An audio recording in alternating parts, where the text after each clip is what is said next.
شاهدا ومبشرا ونذيرا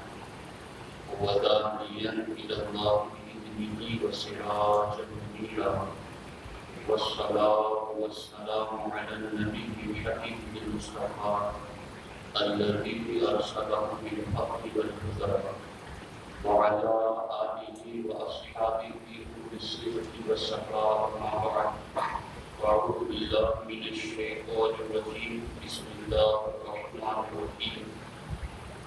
يا بني آدم قد أنزلنا عليكم لباسا يواري سوآتكم وريشا ولباس التقوى ذلك خير ذلك من آيات الله لعلهم يتذكرون صدق الله العلي العظيم وصدق رسوله النبي الأمين المختار الكريم الرحيم انتہائی احترام و عقیدت کے ساتھ اپنے اور ساری کائنات کی مرکزی عقیدت آقا مجمع حضور احمد مصطفیٰ محمد مصطفیٰ ارواحنا فدا صلی اللہ علیہ وسلم کی بارگاہ میں اپنی غلامی کا ثبوت دیں اور جس طریقے سے میں پڑھا ہوں میرے ساتھ مل کر عقیدت و محبت میں ڈوب کر بآواز بلند نذران محبت پیش کریں الصلاة والسلام علیک یا رسول اللہ الصلاة والسلام علیک یا حبیب اللہ الصلاة والسلام علیک یا نبی اللہ وعلى آلك وأصحابك يا نور الله صلى الله تعالى عليه وسلم عالمی تحریک سنی دعوت اسلامی کی زیر اہتمام محترم مساجد میں ہفتہ واری سنی اجتماع یہ باضابطہ ماہ رمضان کے بعد شروع ہو رہا ہے اور یہ ہماری ماہ رمضان کے بعد اجتماع کی پہلی نشست ہے اللہ کریم کی بارگاہ میں دعا ہے رب ذوالجلال عالم آخر ان سننے کی کام کے مقصد کو توفیق عطا فرمائے اور اللہ اسی راہ میں ہم سب کا حسن خاتمہ فرمائے۔ دوستان محترم، آج کی اس محفل میں میری گفتگو کا موضوع ہے اسلام میں لباس کی اہمیت۔ اس حوالے سے باتیں آپ کے سامنے عرض کرنی ہوئی۔ میں نے جو آیت مقدسہ آپ کے سامنے تلاوت کی ہے یہ 8واں پارہ ہے، سورہ اعراف ہے اور سورہ اعراف کی آیت نمبر 26 ہے۔ اللہ رب العزت ارشاد فرماتا ہے یا بنی آدم اے اولاد آدم قد انزلنا علیکم لباسا بے شک اتارا ہم نے تم پر لباس یواری سوآتکم وریشا اور وہ لباس تمہاری شرمگاہوں کو بھی چھپاتا ہے، وریشا اور تمہیں زینت بھی عطا کرتا ہے، وَلِبَاسُ التَّقْوَىٰ ذَلِكَ خَيْرٌ اور پرہیزگاری کا لباس یہ سب سے افضل ہے، ذَلِكَ مِنْ آیَاتِ اللَّهِ لَعَلَّهُمْ يَذَّكَّرُونَ یہ اللہ کی نشانیوں میں سے ہے تاکہ لَعَلَّهُمْ يَذَّكَّرُونَ تاکہ بندے نصیحت حاصل کریں۔ دوستان محترم، حقیقت میں اس آیت مقدسہ کا پس منظر یہ ہے کہ اہل عرب کے کچھ قبیلے ایسے تھے جو اسلام کی آمد سے پہلے اور اسلام کے ابتدائی دور میں وہ خانہ کعبہ کے طواف کے لیے جب آتی تو اپنے کپڑے اتارتے تھے اور مرد اور خواتین سب ننگے بدن ہو کر خانہ کعبہ کا طواف کرتے تھے اور یوں اس طریقے سے خانہ کعبہ کے ارد گرد بے حیائی کا ایک منظر قائم ہو جاتا۔ یہ رواج ہمارے آقا حضور سید عالم صلی اللہ علیہ وسلم کی جلوہ گری سے پہلے بھی اور سرکار دو عالم صلی اللہ علیہ وسلم کے اعلان نبوت کے بعد کے دور میں بھی یہ بات جاری رہی۔ اللہ کے رسول صلی اللہ علیہ وسلم نے جو منظر زمانے جاہلیت کا یہ دیکھا، آج بھی جب ہم اپنے ملک میں یا اپنے ملک کے علاوہ دیگر قوموں میں جب ہم دیکھتے ہیں تو دنیا کی اکثر قومیں جب اپنی مذہبی رسومات اور عبادتیں ادا کرنے کے لیے جاتی ہے تو شرم اور حیا کی چادر اتار دیتی ہے۔ کیا ہریدوار کی سرزمین پر یا بنارس کی سرزمین پر یا گنگا کے کنارے جو لوگ جاتے ہیں اشنان کرنے کے لیے، کیا یہ بتانے کی ضرورت ہے کہ وہاں بے حیائی کے کیسے مناظر ہوتے ہیں؟ باضابطہ جسموں سے کپڑے اتار کر کے لوگ اس میں اپنی عبادتیں اپنے مذہب کے مطابق کرتے ہیں۔ اور پھر آج کے ماحول میں بھی صرف اسی پر بس نہیں ہے، بلکہ کئی خطے اور کئی قومیں ایسی بھی ہیں جو باضابطہ لباس بھی نہیں پہنتی اور ننگے بدن سڑکوں پر اور گلیوں میں اور گاؤں اور دیہاتوں میں گھوم رہے ہیں۔ اور قوم بھی اس قدر ذہنی اعتبار سے کمزور اور مذہبی اعتبار سے کمزور ہے کہ باضابطہ ان کے جسم کے مخصوص حصوں پر عورتیں باضابطہ پانی ڈال کر دودھ ڈال کر کے اسے پئیں اور وہ چلیں تو اس کی ارد گرد عورتیں پہرا دیں۔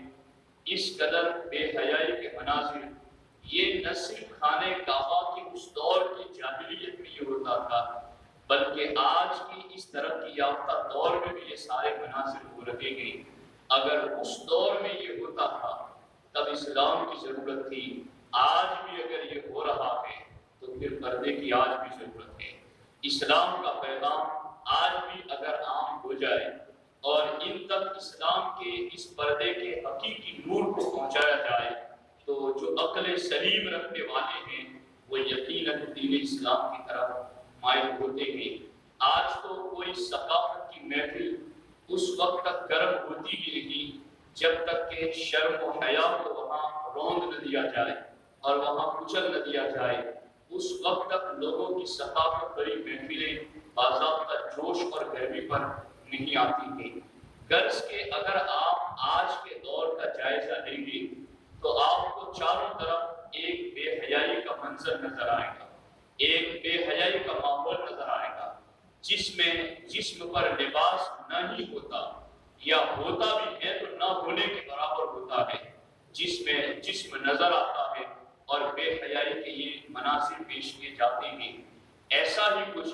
ہمارے نبی حضور سید عالم صلی اللہ علیہ وسلم کے اعلان نبوت کے بعد مکہ المکرمہ میں جب ہو رہا تھا تو پھر اس وقت انہیں روکا گیا اور انہیں کہا گیا یا بنی آدم، اے اولاد آدم۔ قرآن کے خطاب کے مختلف انداز ہیں۔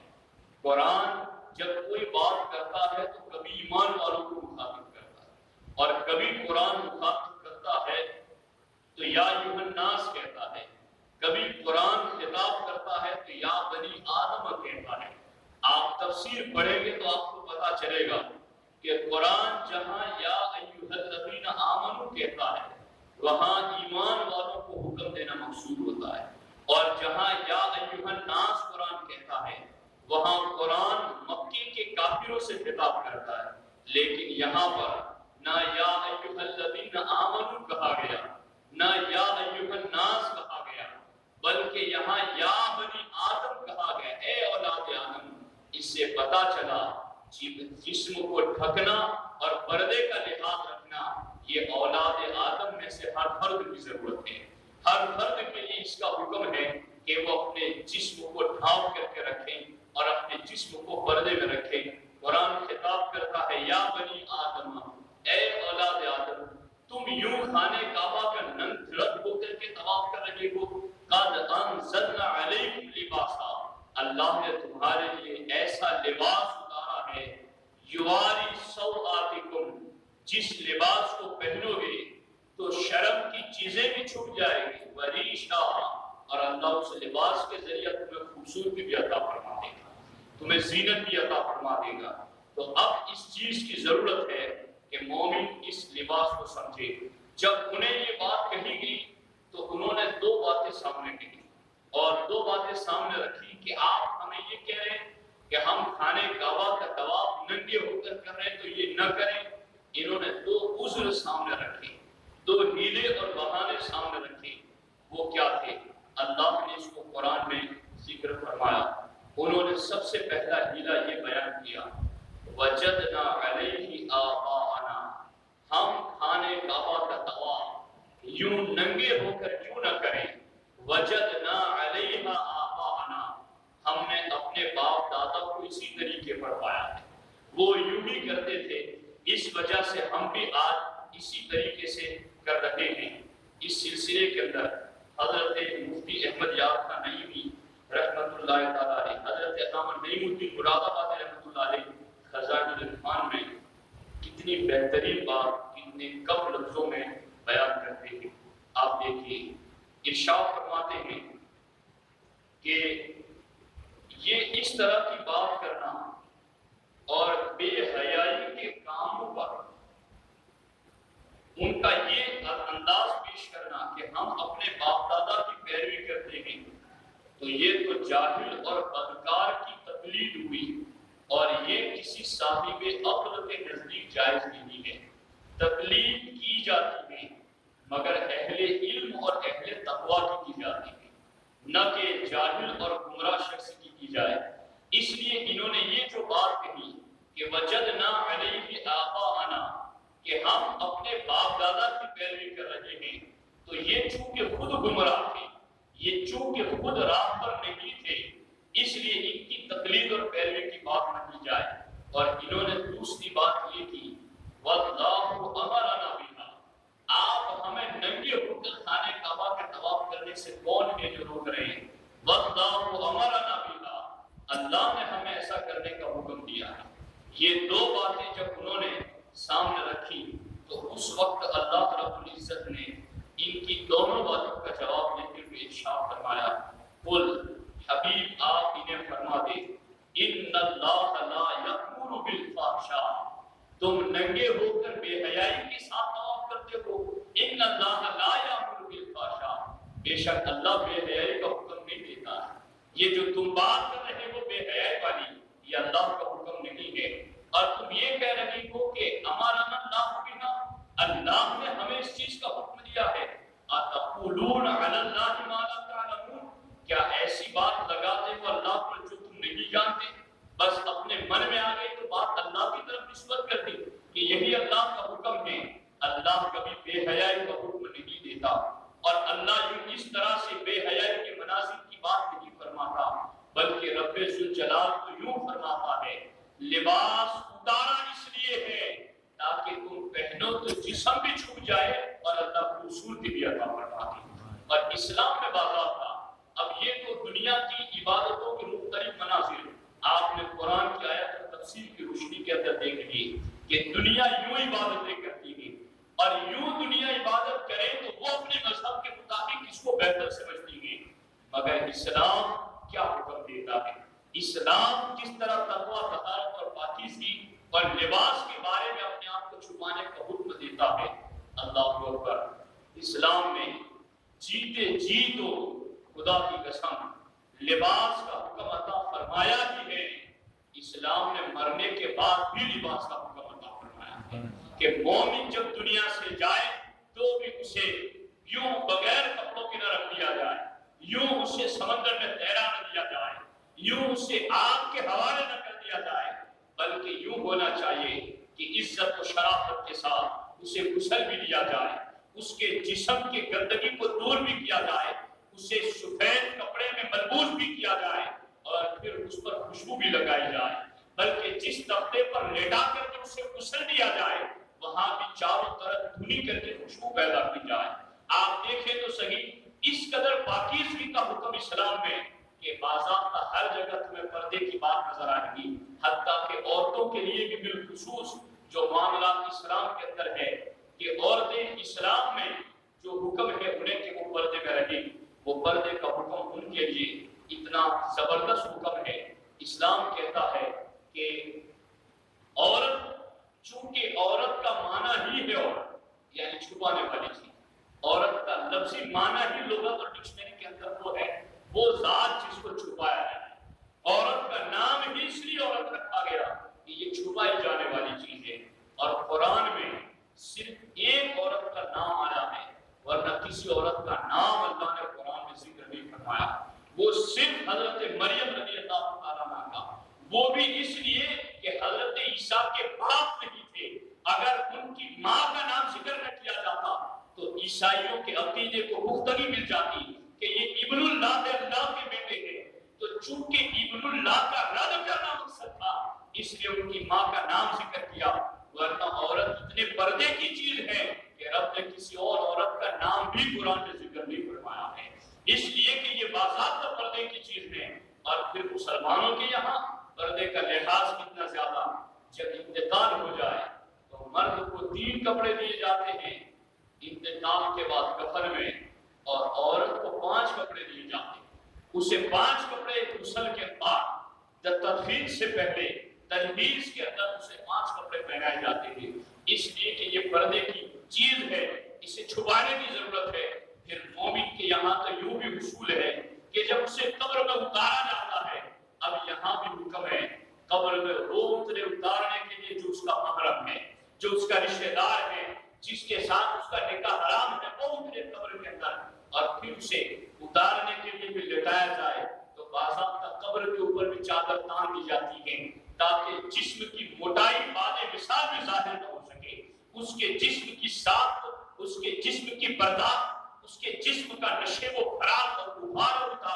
یہ بھی مرنے کے بعد ظاہر نہ ہو سکے۔ یوں اسلام میں صرف زندگی ہی میں نہیں بعد وصال بھی پردے کا حکم عطا کیا گیا، اور یوں پورے اسلامی نظام کو آپ پڑھیں گے تو لباس اور چھپنے کا حکم دیا گیا۔ حقیقت میں یہ قوم مسلم اپنے آپ کو یوں ڈھکے ہوئے کیوں ہیں، اپنے آپ کو یہ چھپائے ہوئے کیوں ہیں؟ حقیقت میں یہی اپنے باپ کی سچی وارث ہے، یہی اپنے باپ سیدنا آدم علیہ السلام کی نقش قدم پر ہے۔ آؤ قرآن کی اگلی آیت پڑھ کر کے میں تمہیں سناؤں کہ ہم اپنے باپ کی فرما بردار اولاد کیسے ہیں، ان کے نقش قدم پر کیسے ہیں۔ قرآن مقدس آپ پڑھیے، اللہ رب العزت نے قرآن مقدس میں ارشاد فرمایا ہے جب سیدنا آدم علیہ السلام کو رب ذوالجلال نے جنت میں رکھا اور شیطان ابلیس کو حکم دیا تھا کہ تو نے حضرت آدم علیہ السلام کو سجدہ کرنا ہے، مگر اس نے حضرت آدم علیہ السلام کو سجدہ نہ کیا، تو اب 2 چیزیں ہوں گی۔ وہ آدم علیہ السلام جو جنت سے باہر گئے، حکم دیا گیا تھا کہ انہیں سجدہ کرو، ابلیس نے نہ کیا، وہ جنت سے باہر آ گیا اور حضرت آدم علیہ السلام باہر سے جنت میں چلے گئے۔ اب ظاہر سی بات ہے کہ جن کو سجدہ کرنے کا حکم دیا گیا ان کو سجدہ نہ کیا پہلے تو، اور دوسری بات یہ کہ جس جنت کی نعمتوں میں خود تھا نہ صرف اس سے محروم ہو گیا بلکہ جنہیں سجدے کا حکم دیا گیا تھا انہیں کو جنت کا وارث بنا دیا گیا، انہیں کو جنت عطا کر دی گئی۔ تو اب دشمنی ہونا تو ظاہر سی بات تھی، عداوت کا ہونا تو ظاہر سی بات تھی۔ اس نے دیکھا آج میرے منصب پر یہ پہنچ گئے ہیں، آج میری جگہ پر یہ پہنچ گئے ہیں، اتنی بڑی نعمتوں کے اندر ہیں، اب اس نے سوچا کہ کیا کیا جائے کہ انہیں جنت سے اتارا جائے، انہیں جنت سے نکالا جائے۔ رب ذوالجلال نے حضرت آدم علیہ السلام کے لیے حکم دیا تھا، یا آدم اسکن انت وزوجک الجنہ، اے آدم تم اور تمہاری بیوی دونوں جنت کے اندر رہو، فکلا من حیث شئتما، اور کھاؤ جہاں سے تم دونوں چاہو، بے روک ٹوک، ولا تقربا هذه الشجرہ، لیکن یاد رہے اس درخت کے قریب نہ جانا، فتکونا من الظالمین، کہ حد سے بڑھنے والوں میں ہو جاؤ۔ اب یہ ہوا کہ حضرت آدم علیہ السلام کو جنت میں رکھ کر کے یوں ایک درخت کے قریب جانے سے روک دیا گیا۔ اس کی 1000 حکمتیں ہیں، اور وہ ساری حکمتیں مختصر محفل میں بیان نہیں کی جا سکتی، لیکن جو ضروری بات ہے وہ میں آپ کے سامنے عرض کیے دیتا ہوں۔ حضرت آدم علیہ السلام کو جنت میں رکھا گیا، اور جنت میں رکھ کر کے اتارنے سے پہلے اللہ نے فرشتوں سے کہا تھا انی جاعل فی الارض خلیفہ، میں انہیں زمین میں اپنا نائب بنانے لگا۔ تو فرشتوں نے کہا تھا کہ یا اللہ تو ایسے کو زمین میں نائب بنائے گا اور خلیفہ بنائے گا، من یسفک الدماء، جو خون بہائے گا اور جو فساد کرے گا زمین میں، کیا تو ایسوں کو زمین میں اپنا خلیفہ اور نائب بنائے گا؟ رب ذوالجلال نے ارشاد فرمایا انی اعلم ما لا تعلمون، میرے فرشتوں جو میں جانتا ہوں وہ تم نہیں جانتے۔ آدم علیہ السلام کے بنانے میں جو حکمتیں ہیں وہ جو میرے علم میں ہے وہ تمہارے علم میں نہیں ہے۔ یوں فیصلہ پہلے سے طے ہو گیا، آدم تمہیں پیدا کر کے جنت میں رکھا ضرور ہے، مگر خلیفہ تمہیں زمین میں بنانا ہے، نائب تمہیں زمین میں بنانا ہے۔ اب زمین پر بھیجا جاتا تو دو طریقوں سے بھیجا جاتا، یا تو حضرت آدم کو جنت سے زمین پر یوں بھیجا جاتا، چاروں طرف سے فرشتوں کی بارات ہوتی اور یوں استقبال کے ساتھ اور یوں بڑے چاہ و حشمت و احتشام کے ساتھ انہیں زمین پر اتارا جاتا، اور پھر زمین پر انہیں یوں وراثت اور خلافت اور نیابت عطا کی جاتی۔ اور دوسری بات یہ تھی کہ انہیں یوں اتارا جاتا کہ دل ٹوٹا ہوا ہو اور غموں کے اندر آنسو بہ رہے ہو، اور ایک رب کی یاد میں، رب کی جدائی میں، رب کی رحمتوں کی طلب کے اندر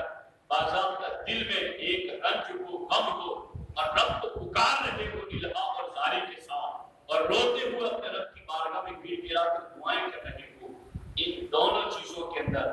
جو قرب اور جو لذت دوسری صورت میں ہے وہ پہلی صورت میں نہیں ہے، چونکہ رب ذوالجلال کی بارگاہ میں عجز و نیاز اور عاجزی اور انکساری یہ رب کی بارگاہ میں زیادہ پسندیدہ ہے، اور فرشتوں کے جلوس میں بڑے وقار کے ساتھ اگر بھیج دیا جاتا تو ان چیزوں کی تکمیل نہ ہو پاتی جو رب کی حکمت تھی۔ اس وجہ سے سید آدم علیہ السلام کے لیے اللہ رب العزت نے اپنی حکمت کی وہ چادر پھیلا دی، اور پھر ہوا یہ کہ ابلیس جو دشمن تھا وہ اپنی دشمنی میں چل رہا تھا، ہائے وہ مقام اس سے چھین گیا اور آدم کو مل گیا۔ اب اس نے کیا کیا؟ فَوَسْوَسَ لَهُمَا الشَّيْطَانُ، تو پھر اس نے حضرت آدم علیہ السلام کے دل میں ایک خطرہ ڈالا، اور حضرت آدم علیہ السلام کے دل کے اندر اس نے یہ بات داخل کی، وہ بات یہ تھی فَوَسْوَسَ لَهُمَا الشَّيْطَانُ لِيُبْدِيَ لَهُمَا مَا بُرِيَ، یہ رب ذوالجلال نے قرآن مقدس میں ارشاد فرمایا کہ پھر شیطان نے ان کے جی میں خطرہ ڈالا اور کہ ان پر کھول دے ان کی شرم کی چیزیں جو ان سے چھپی ہوئی تھی۔ شیطان نے یہ پلان بنایا کہ حضرت آدم علیہ السلام کی جسم کی شرم کی چیزیں جو چھپی ہوئی تھی اس نے چاہا کہ انہیں کھول دے اور وہ اپنی چیزوں کو دیکھے۔ وقال، اب شیطان گیا حضرت آدم علیہ السلام کے قریب جنت کے باہر سے، اور اس نے کہا ما نہاکما ربکما عن هذه الشجرة الا ان تکونا ملکین او تکونا من الخالدین۔ شیطان نے کہا کہ تمہیں تمہارے رب نے اس پیڑ سے، اس درخت سے اس لیے منع فرمایا ہے کہ کہیں تم دو فرشتے ہو جاؤ یا ہمیشہ جینے والے ہو جاؤ۔ اللہ نے اس لیے تمہیں منع کیا ہے کہ یہ درخت نہیں کھانا، چونکہ کھاؤ گے تو تم دونوں فرشتے بن جاؤ گے اور تم دونوں ہمیشہ رہنے والے بن جاؤ گے۔ اس لیے اللہ رب العزت نے اس سے روکا ہے، باقی کوئی بات نہیں ہے۔ وقاسمہما، اور شیطان نے حضرت آدم علیہ السلام کے سامنے اللہ کی قسم کھائی۔ حضرت آدم علیہ السلام نے سمجھا جنت ہے اور بھلا اللہ کے نام کی کوئی جھوٹی قسم کیسے کھا سکتا ہے۔ وقاسمہما، اس نے ان دونوں کے سامنے قسم کھائی اور کہا انی لکما لمن الناصحین، میں تم دونوں کا خیر خواہ ہوں، قسم کھا رہا ہوں اللہ کی، اور تمہیں کہہ رہا ہوں کہ یہ درخت چکھ لو، چکھو گے تو فرشتے بن جاؤ گے یا ہمیشہ رہو گے۔ حضرت آدم علیہ السلام کیا فرشتہ بننا چاہتے تھے؟ فرشتوں کو تو خود سامنے جھکایا گیا، فرشتوں کی تو خود پیشانی جھکا دی گئی تھی۔ کیا حضرت آدم علیہ السلام اس بات کے لیے پھل کھائے تھے؟ حقیقت میں حضرت آدم علیہ السلام کے دل میں بھی یہ تمنا پیدا ہوئی، جس طرح فرشتے کھانے پینے سے پاک ہو کر ہمیشہ رب کی عبادت کرتے گئے، میں بھی کھا کر فرشتہ ہو جاؤں گا تو ہر لمحہ تسبیح پڑھوں گا، ہر لمحہ عبادت کروں گا۔ یوں رب کی تسبیح کے شوق اور ذوق میں آگے بڑھے۔ اور پھر آپ نے وہ جب بار بار اس نے کہا فَلَمَّا ذَاقَ الشَّجَرَةَ، پھر آپ نے درخت کو چکھ لیا، بَدَتْ لَهُمَا سَوْآتُهُمَا۔ اب میں جو لباس پر آپ کے سامنے گفتگو کر رہا ہوں، میں یہ قرآن کی تفسیر آپ کے سامنے عرض کر رہا ہوں، بَدَتْ لَهُمَا سَوْآتُهُمَا، اور ان پر ان کی شرم کی چیزیں کھل گئی، وَطَفِقَا يَخْصِفَانِ عَلَيْهِمَا مِنْ وَرَقِ الْجَنَّةِ، اور اپنے بدن پر جنت کے پتے چمٹانے لگے۔ حضرت آدم علیہ السلام، یہ جو ناخون ہمارے نظر آ رہے ہیں، حقیقت میں جنت میں یہ لباس تھا جو پورے جسم پر تھا حضرت آدم علیہ السلام کے، مگر جب شجر ممنوعہ سے آپ نے چکھ لیا تو وہ جنتی لباس اترتے اترتے ناخونوں کے سرے پر آ کر رک گیا، اور جب وہ لباس اتر گیا تو اب انسان کی فطرت یہ ہے جیسے ہی لباس اترتا ہے وہ چھپانے کی کوشش کرتا ہے۔ حضرت آدم علیہ السلام کے لیے جب بدت لہما سوآتہما، آپ کی شرم کی چیزیں جب کھلنے لگی، تفرقہ یخصفان علیہما من ورق الجنہ، حضرت آدم نے جنت کے درختوں کے پتے لگا لیے اور جنت میں بھی اپنے پردے کا لباس رکھا ہے، وہاں بھی اپنے جسم کو آپ نے چھپایا ہے۔ آپ غور کریں اس سلسلے کے اندر کہ حضرت آدم علیہ السلام جنت میں اگر وہ لباس اتر جائے تو آپ فوراً جنت کے پتوں سے بھی لباس کو رکھتے گئے۔ دنیا میں آج کون سا مذہب ہے جو ایسا پردے کا حکم دیتا ہے؟ اگر تلاش کرو گے تو وہ صرف مذہب اسلام نظر آئے گا، وہ صرف میرے آقا حضور سید عالم صلی اللہ علیہ وسلم کا دین ہے جو اس بات کی ہمیں تعلیم عطا کرتا ہے کہ ہم اپنے جسم کو یوں چھپا کر کے رکھیں۔ اب دیکھیے حضرت آدم علیہ السلام سے جب یہ بات ہوئی سرزد اور یہ لفظ شرزد ہوئی، اس سلسلے کے اندر میں باقی باتیں آپ کے سامنے عرض کرنا چاہتا ہوں کہ حضرت آدم علیہ السلام جب زمین پر اترے تو آپ کی توبہ قبول ہو گئی اور ابلیس کی قبول نہیں ہوئی۔ ابلیس بھی کہہ رہا تھا مجھے معاف کیا جائے، اور سید آدم علیہ السلام بھی کہہ رہے تھے مجھے معاف کیا جائے۔ ایک کی سن لی گئی، قبول کر لی گئی، اور دوسرا مردود ہو گیا۔ اس کی وجہ کیا ہے؟ اس سلسلے کے اندر امام ابو حیان اندلسی رحمۃ اللہ تعالی ارشاد فرماتے ہیں کہ 5 چیزیں حضرت آدم علیہ السلام کی نجات کا ذریعہ بن گئی۔ میں اس لیے عرض کر رہا ہوں کہ ہم آدم نہیں ہیں، اولاد آدم ضرور ہیں۔ وہ چیزیں جو ان کے کام آ گئی، آج وہ باتیں اس لیے عرض کرتا ہوں کہ وہی باتیں ہمارے بھی کام آئیں گی، یہ باتیں ہمارے لیے بھی عمل کے لیے کام آئیں گی۔ وہ 5 باتیں حضرت آدم علیہ السلام کے لیے معاون بنی، وہ کون سی ہیں؟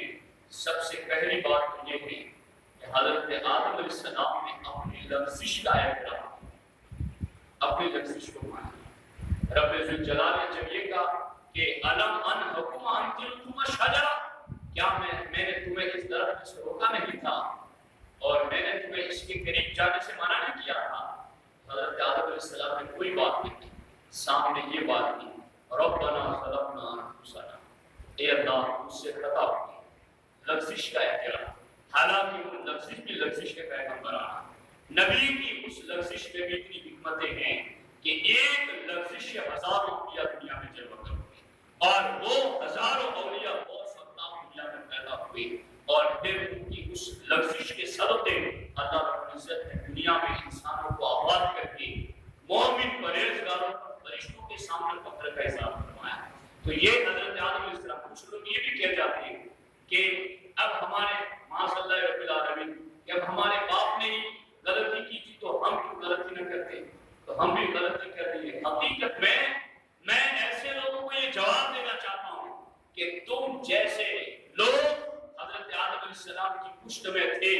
حقیقت میں یہ لفظش پیغمبرانہ ہوئی اس لیے کہ تم جیسے لوگوں کو دنیا میں چھوڑنے کے لیے آئے تھے۔ تم جنت کے حقدار اور مستحق نہیں تھے، وہ تو کل بھی جنتی تھے، وہ تو آج بھی جنتی ہیں۔ ان کے اشارے سے اللہ لوگوں کو جنت عطا فرماتا ہے۔ آپ دیکھیں کہ سیدنا آدم علیہ السلام سب سے پہلی بات ان کی نجات کا جو معاون بنی ہوئی اپنی لغزش کا اعتراف کیا،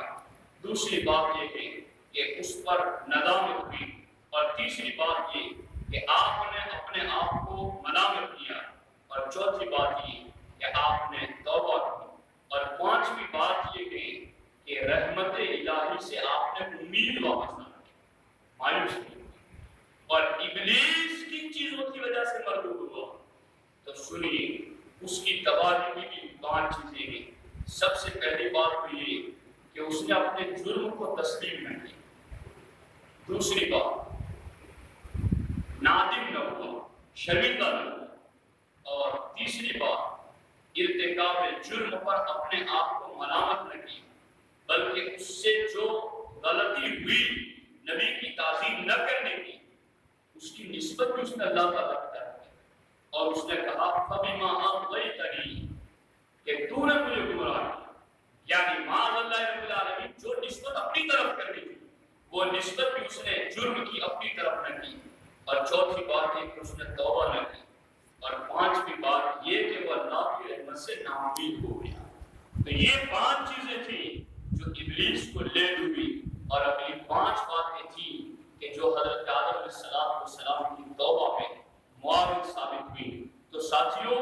یوں اسلام کا ایک پورا نظام ہے، اور اسلام کا ایک پورا سسٹم ہے جس میں رب ذوالجلال نے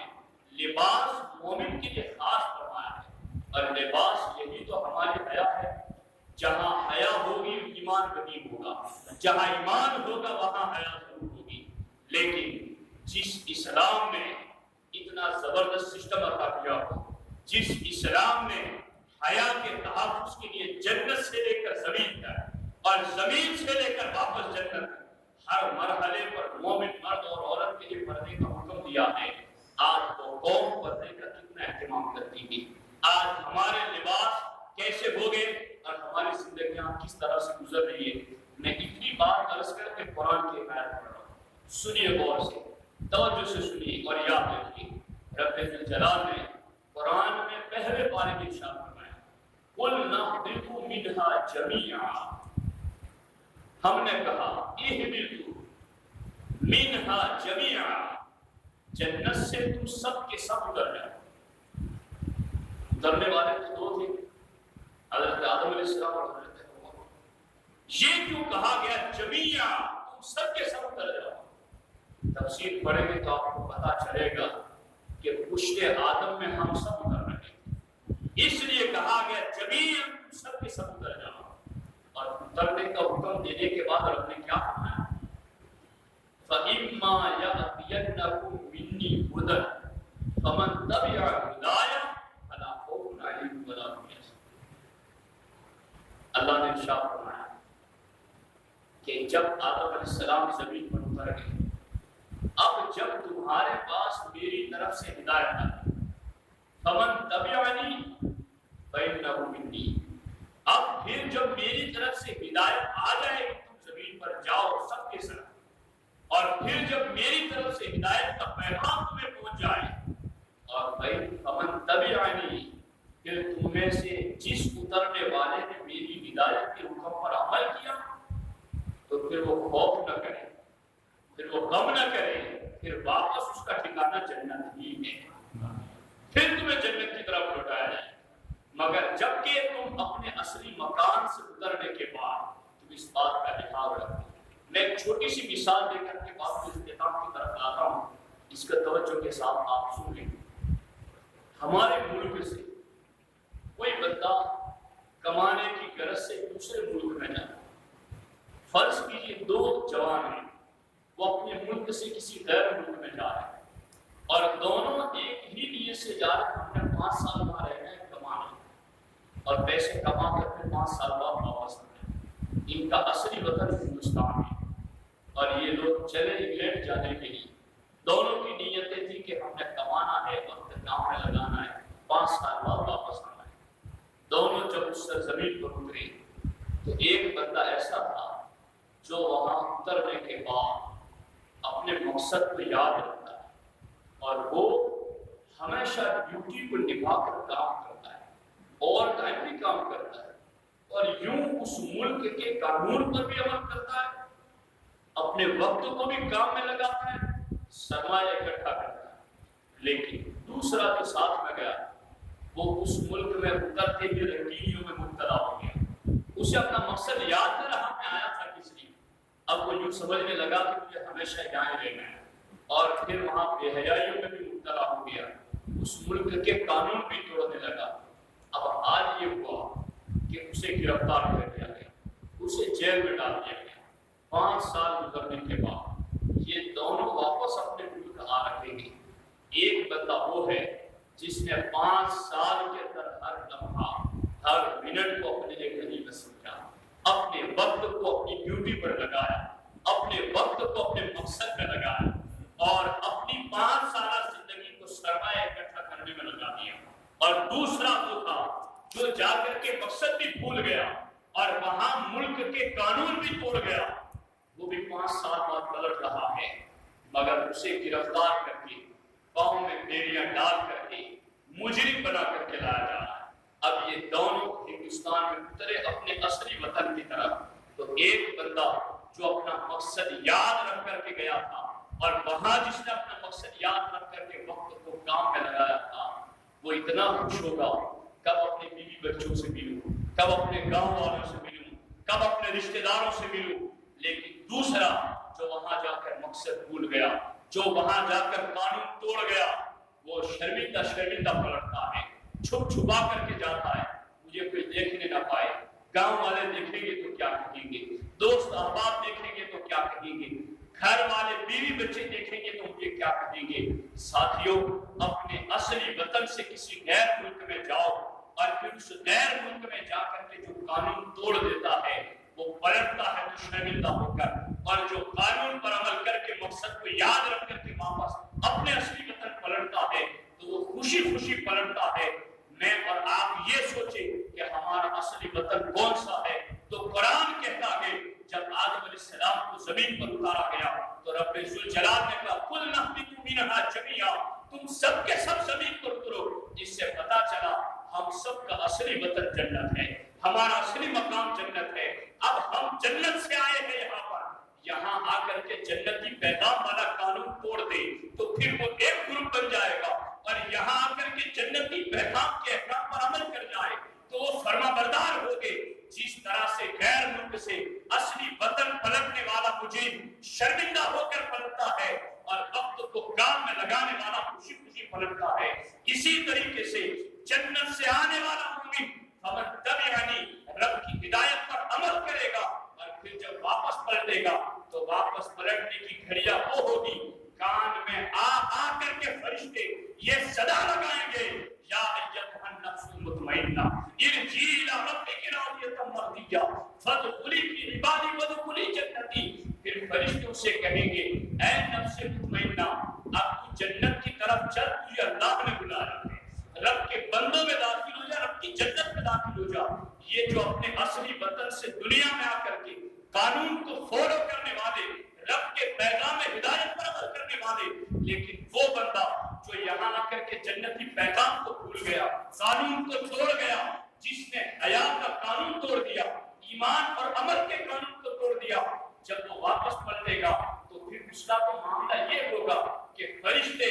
یضربون، قرآن کے اندر رب ذوالجلال فرماتا ہے اس کی روح نکلے گی اسی وقت، مار مار کر وہ نکالی جائے گی، اور پھر وہ پیاسا اٹھایا جائے گا، وہ ذلت کے ساتھ اٹھایا جائے گا، اور پھر اس کی شرمندگی ایسی ہوگی جس کو بیان نہیں کیا جا سکتا۔ تو ساتھیوں، حقیقت میں یہ قرآن کا دستور ہے، یہ قرآن کا نظام ہے۔ رب ذوالجلال نے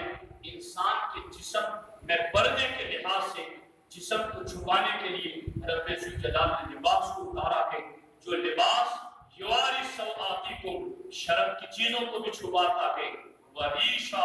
اور انسان کو خوبصورت بھی بنا دیتا ہے۔ تو پھر اب جنتی لباس اور جنت سے آدم علیہ السلام اترے، اور جن کے جسم سے جنت میں لباس اترے تو وہ فوراً جنت کے درخت کے پتوں سے اپنے جسم کو چھپا لے۔ آج ان کی حقیقی اولاد بھی وہی ہے جو جسم کے اندر اپنی شرم کی چیزوں کو چھپائے، بے حیائی کا اظہار نہ کرے۔ آج کئیوں کو ہم نے مسجد میں بھی یوں دیکھا کہ لوگ نماز ایسی ٹی شرٹ پہن کر کے یا ایسا شرٹ پہن کر کے سجدے میں جاتے کہ ان کے پیچھے کا پورا حصہ نظر آتا ہے. اور یوں اس طرح سے جو باضابطہ شریعت کے اندر فرض ہے، نماز میں شرط ہے کہ صدر عورت، وہ صدر عورت نماز میں کھلا ہوا ہے. ایک لمحے کے لیے بھی جان بوجھ کر کے صدر عورت کا تھوڑا بھی حصہ کھل جائے، نماز وہی ٹوٹ جاتی ہے، نماز وہی ختم ہو جاتی ہے. تو پھر جنہیں جنت سے پردے کا حکم لے کر کے موت تک، قبر سے لے کر حشر تک اور ہر جگہ جن کے لیے پردے کا اہتمام کیا گیا، وہ مسجد میں کیوں نہ پردے کا لحاظ رکھیں، وہ جسم کو کیوں نہ چھپائیں. میں اس سلسلے میں بڑی تفصیلی بات کرتا ہوں، وقت زیادہ ہو چکا ہے. اس حوالے سے بات ہماری طویل ہوگی. آئندہ کی نشستوں میں اور آئندہ کے سنی اجتماعات کے اندر میں اسی لباس کے حوالے سے بہت اہم اور ضروری باتیں آپ کے سامنے عرض کروں گا. آپ سے گزارش ہے کہ یہ قسط وار جو گفتگو چلے گی، کوئی نشست آپ چھوڑیں گے نہیں، بلکہ ہر نشست میں خود بھی حاضر رہیں، اپنے دوست احباب کو بھی اس میں شریک ہونے کی دعوت دیں. اللہ کریم کی بارگاہ میں دعا ہے رب الجلال مجھے آپ کو سب کو اپنے جسم کے پردے کی اور حیا کے لحاظ رکھنے کی توفیق عطا فرمائے. السلام علیکم ورحمۃ اللہ وبرکاتہ.